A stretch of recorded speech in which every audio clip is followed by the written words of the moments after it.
ፉክክራችንም ጤናማ ያልሆኑ ፉክክር በጣም ብዙ ከክርስትና ውጭ ያሉ ህይወት ላይ ያሉ ሰዎች አሉ። በክርስትና ውስጥ ነው፣ በራሳቸው ሃይማኖት ውስጥ ነው፣ ኦርቶዶክስ በኦርቶዶክስ ውስጥ ነው፣ ፕሮቴስታንት በፕሮቴስታንት ውስጥ ነው። እንኳን እነሱን ማስተካከል ሳንችል ቀርተን ከአንዱ ሃይማኖት ወደ ሌላኛው ሃይማኖት የሚሄድና የሚመጣን ሰው ላይ ፍትጊያችን እኔ ግራ ነው የሚገባኝ። በዛው ሃይማኖት ውስጥ ብዙ ሊሰራ የሚገባ ስራ ያለ የሌላኛው ሃይማኖት ላይ በጣም ብዙ ስራ ለመስራት መሞከር በጣም ምንም ጥቅም የሌለው ነገር ነው። ይሄ ሁሉ ይሄ ጥላቻ ነው። እኔ ለራሴ ሃይማኖት ያለኝን ፍቅር አያሳይም፣ ለሌላኛው ሃይማኖት ያለኝን ጥላቻ ነው የሚያሳየው እና በጣም ጥንቃቄ ማድረግ ያለብን ነገር ነው። ኦርቶዶክስን መውደድ ማለት ፕሮቴስታንትን መጥላት ማለት አይደለም፣ ወይም ፕሮቴስታንትን መውደድ ማለት ኦርቶዶክስን መጥላት ማለት አይደለም።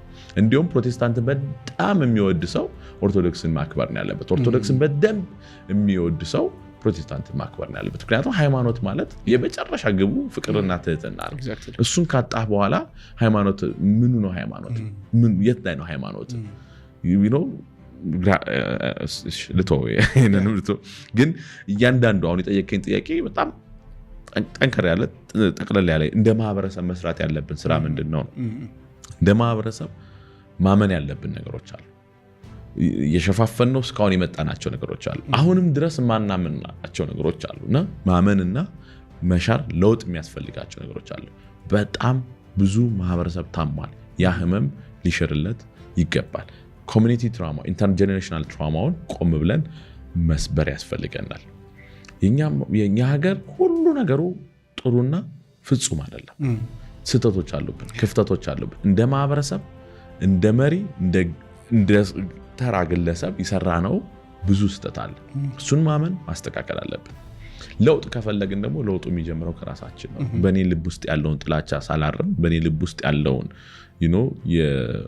የጥፋት ነገር ሳላርም ሌሎችን በወቅስ ምንም ትርጉም የለውም። ስለዚህ እኔ ልብ ውስጥ አለው ማለትም ብሔር ውጭ አይደለም ያለ እያንዳንዱ ግለሰብ ውስጥ ነው ያለ። የብሔር ጥላቻው ውጭ አይደለም ያለ እያንዳንዱ ግለሰብ ውስጥ ነው ያለ። የሃይማኖት ሽኩቻና ጥላቻው እያንዳንዱ ግለሰብ ውስጥ ነው ያለ። እሱ ላይ ቆም ብለን እናስብና መፍትሄ ልንሰጠው ይገባል። ናይስ። አሁን ከዚሁ ጋር በተያያዘ ነገሮችን አሁን ለመዳን በምንሄድባቸው ሂደቶች ውስጥ ግልጽ ደግሞ መሆን ደግሞ አለብን።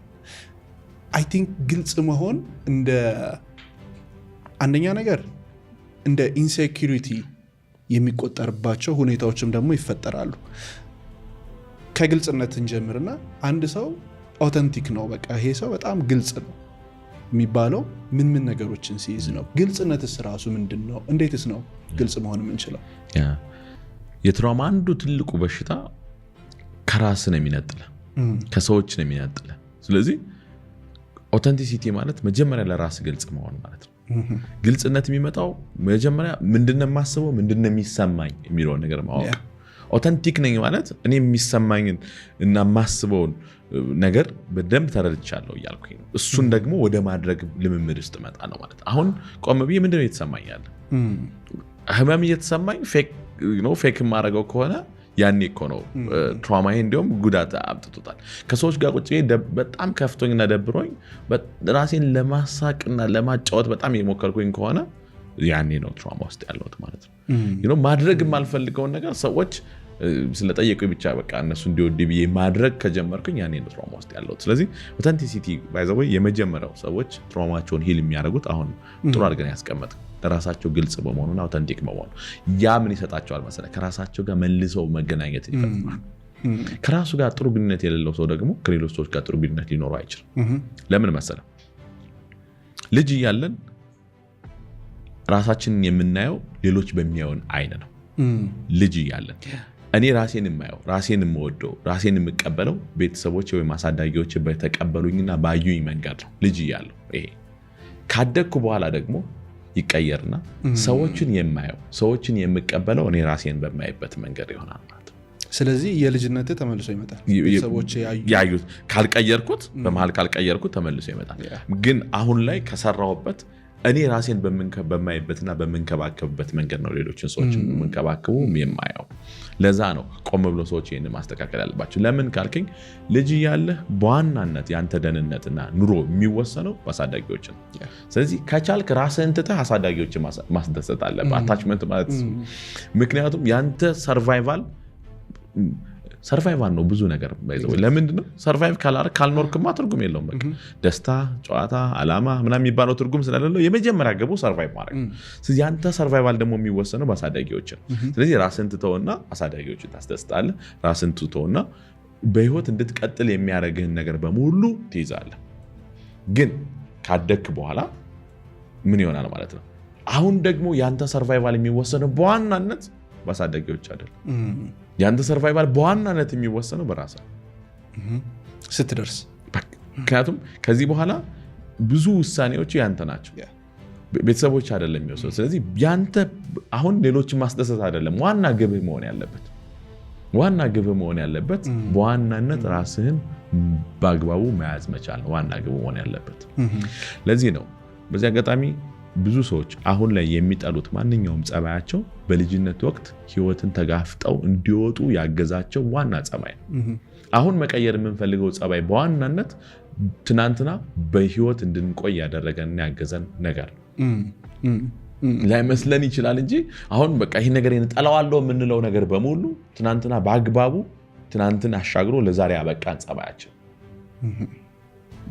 ግን ለምሳሌ ጦር ሜዳ ሄደ ሰው ድንጉጥ ቢሆንና በአግባቡ እንቅልፉን ባይተኛ ተገቢ ነው ምክንያቱም በስነ ስርዓት ተኝቶ ተኩስ እየተተኮሰ የሆነ ነገር ቢሆን እኔ እንቅልፌን ተኝቻለሁ ማለት አይችልም ጦር ሜዳ ሄደ ድንጉጥ መሆን ሃይፐር ቪጂላንት መሆን በጣም አስፈላጊ ሊሆን ይችላል ግን ከጦር ሜዳው ካለቀ በኋላ ቤት መጣ በዛ ሌቭል ድንጉጥ ኮንክ ችግር ነው የሚሆነው ስለዚህ የሆነ ጊዜ ላይ ተቀመን ጸባይ አሁን ላይ ተቀመን ይችላል የሆነ ቦታ ላይ ተቀመን ጸባይ አሁን ላይ ተቀመን ይችላል እሱን ነው ምን ማድረግ ያቃተን መቀየር ያቃተን ይሄን ደግሞ መቀየር የሚያቃተን ሪጂዲቲ ስላለ ነው የትራውማው የሚፈጥረው አንፍሌክሲቢሊቲ ያለ እሱ ነው የሚያመጣው ግን ሰዎች የሚጠሉት ጸባያቸውን እንዲወስዱት የምፈልገው ነገር ስለሆነ የምደግመው የሚጠሉት ጸባያቸው አሁን መቀየር የሚፈልጉት ጸባያቸው አሁን ላይ ከራሳቸው የሚያማሩት ጸባያቸው ትናንትናን ያሻገራቸው በህይወት እንዲቆዩ ያገዛቸው ዋና ነገር መሆኑን እንዳይራሱ ትፈልጋል ናይስ ብዙ ሰዎች ጋር ስመለከት ብዙ ሰዎች ሳይሆን አንዳንድ ሰዎች ጋር በራሳቸው ህይወት አክተር የሆኑ ሰዎች አሉ ተዋናይ እና ማለት ለምንድን ነው እንደዚህ አክት ማድረግ ያስፈልገው አንዳንዴ በህይወት ለመቆየት ነው ብለህ ትወስደዋለህ አንዳንድ ጊዜ ግን ልምድ ይሆናል አሁን እነዛ ሰዎች ሲኒማ ላይ ቢገቡ በቃ የተዋጣላቸው አክተሮች ይሆናሉና ሰዎች ለምንድን ነው በራሳቸው ህይወት ላይ አክተር የሚሆኑት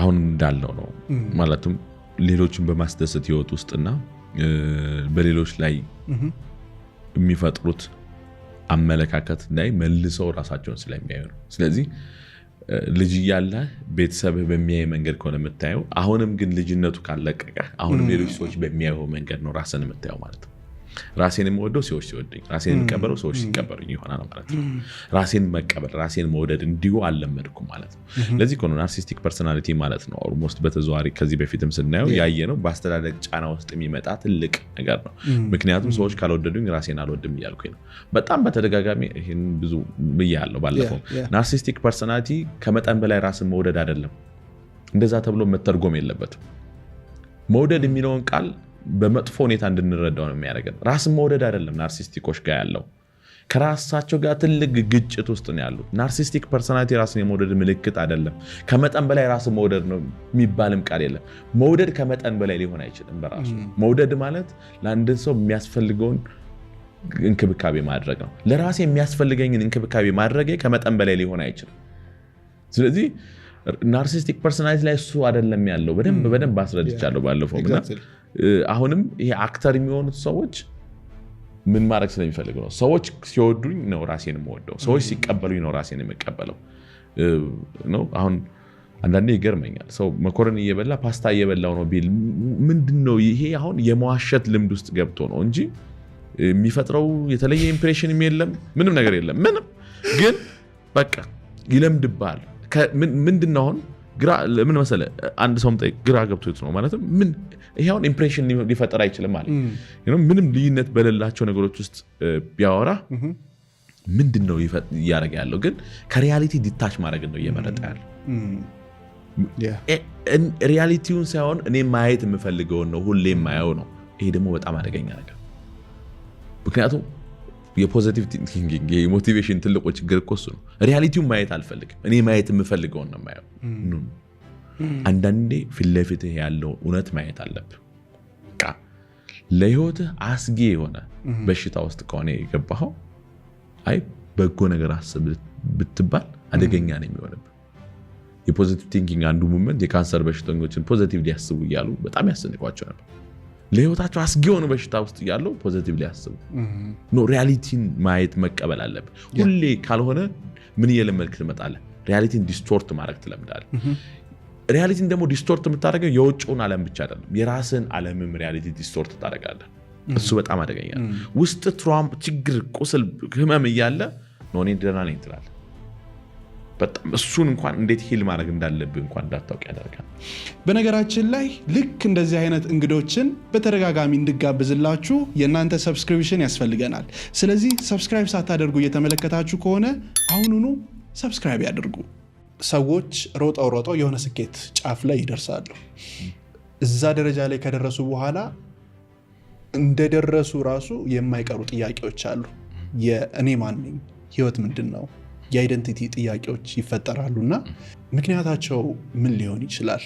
ሰዎች የፍላጎታቸው በደረጃ ነው የተቀመጡት፣ በሄራርኪ ነው የተቀመጡት እና የመጀመሪያ ፍላጎታቸውን ስንወስድ ፊዚዮሎጂካል ኒድ ወይም ደግሞ ሰው ለመኖር የሚያስፈልጋቸው ነገሮች አሉ። ምግብ፣ ውሃ፣ መጠጣት ወይም መብላት እንደምንለው አይነት ነገሮች ያስፈልጉታል። ፊዚዮሎጂካል ኒድ የምንላቸው ነገሮች አስፈላጊ ናቸው። ከዚህ ሲያልፍ ደግሞ የደህንነት ፍላጎቶች የሚባሉ አሉ። ከአደጋ ነፃ መሆን፣ ደህንነት እንዲሰማው የሚያደርጉት ነገሮች ያስፈልጉታል። ከዛ አለፍ ሲል ደግሞ ቢሎንጊንግነስ ኤንድ ላቭ የምንለው አለ።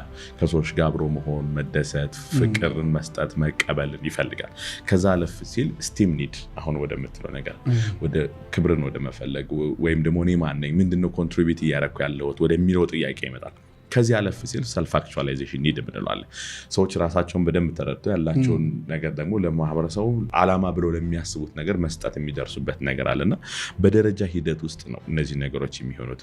ጥሩ ነው ሰዎች ቀድመው ሰልፍ አክቹዋላይዜሽን ላይ ያሉ ጥያቄዎችን ቢያነሱ በጣም ጠቀሜታ አለው። ኢቭን አንዳንዴ ከታች ያለው ፍላጎታቸው የመብላት የመጠጣት ፍላጎታቸው ሳይሟላ፣ የደህንነት እና ይሄ ከአደጋ ነፃ የመሆን ፍላጎታቸው ሳይሟላ፣ በፍቅር ውስጥ ሳይሆኑ ወይም ከማህበረሰቡ ጋር ግንኙነታቸው የክብር ጉዳይ ሳይሆን እንኳን ሰልፍ አክቹዋላይዜሽን ኒድ ላይ ያሉ ጥያቄዎችን ቢያነሱ እኔ ምንድን ነኝ ማን ነኝ የሚሉትን ጥያቄ ቢያነሱ ጥሩ ነው። ግን እነዛ ጥያቄዎች አንዳንዴ ወደ ፊት ለፊታችን የሚመጡ ከቀድሞው ሌሎች ፍላጎታችን እየተሳኩ ሲሄዱ ነውና እነዛ ፍላጎቶች ሲሳኩ የሚቀጥለውን ጥያቄ እየጠየቅክ ትመጣለህ። ለምሳሌ ግልጽም ነው አይደል? የራበውን ሰው ለማህበረሰቡ ምን እያበረከትክ ነው ብትለው ምናልባት ሊከብደው ይችላል በዛ ሰዓት ላይ። በዛ ሰዓት ላይ አካላዊ ፍላጎቱ እንዲሟላለት የሚጠይቀው ነገር ስላለ ማለት ነው። በደህንነት ያልሆነ ጦርነት ውስጥ ያለን ማህበረሰብ እንዴት ነው ስለ ትዳር ምን ታስባለህ ብትለው ሜይ ቢ ሊያስቸግረው ይችላል። ምክንያቱም ደህንነቱን የሚፈልግበት ጊዜ ላይ ስለሆነ ማለት ነው። እንደዚህ ሁሉ አንዳንዴ ፍላጎቶች በደረጃ ነው የተቀመጡት፣ ጥያቄዎቻችንም እንደዛው።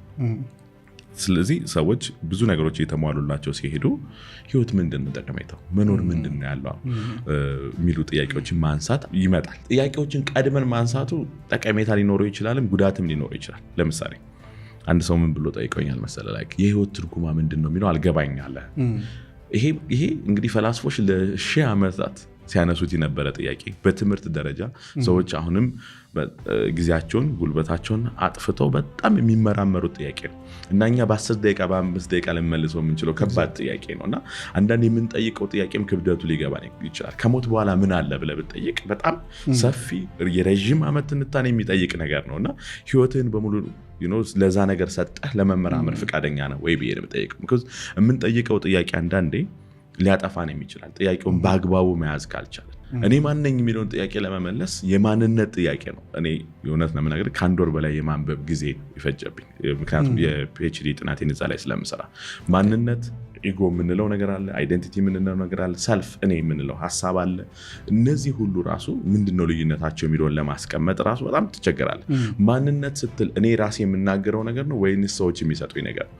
እኔ የምናገረውና ሰዎች የሚሰጡኝ ነገር እንዴት ነው ተዋህደው ማንነት የሚለውን ነገር የሚፈጥሩት? በሳይኮሎጂ ስንመጣ ማንነት ላይ ብዙ ስራ የሰራው ኤሪክ ኤሪክሰን የሚባል ሰው ነው። ማንነትን ሲያስረዳ የሚያስረዳበትን መንገድ አለ። ማንነት ስንል እኔን ከሌሎች ሰዎች ካቴጎራይዝ አድርጎ ልዩ የሚያደርገኝ ዩኒክ የሚያደርገኝ ነገር መሆን መሆን አለበት። ሁለተኛ ነገር ደግሞ በሆነ ያህል ደረጃ ወጥነት እንዲሰማኝ የሚያደርገኝ መሆን አለበት። ዛሬ ይዤ ነገ የምጥለው ነገር አይደለም ማንነት። ዛሬ ያስኩት ለነገ ይዤው የምቀጥለው ነገር መሆን አለበት ኮንቲኒቲ ውስጤ። ምክንያቱም ሁሌ የሚቀያየር ቢሆን ኑሮ ማንነት ጠዋት ስነሳ ሌላ ሰው ነኝ፣ ነገ ስነሳ ሌላ ሰው ነው። እንደሱ እንዳይሆን ጌታ ማን ነው ብዬ ሳስብ መገለጫዎችን የሚያስቀምጥልኝ ነገር ነው ማንነት ማለት ነው። ስለዚህ ይሄንን ደግሞ ስትወስድ ወጥነት እንዲሰማ የሚያደርግ ነገር በዋናነት ከአንተ ጋር አብረው የሚቀጥሉ ነገሮች ናቸው የሚለውን ነገር ጠቅለል አድርጎ ያስቀምጥልናል ማለት ነው።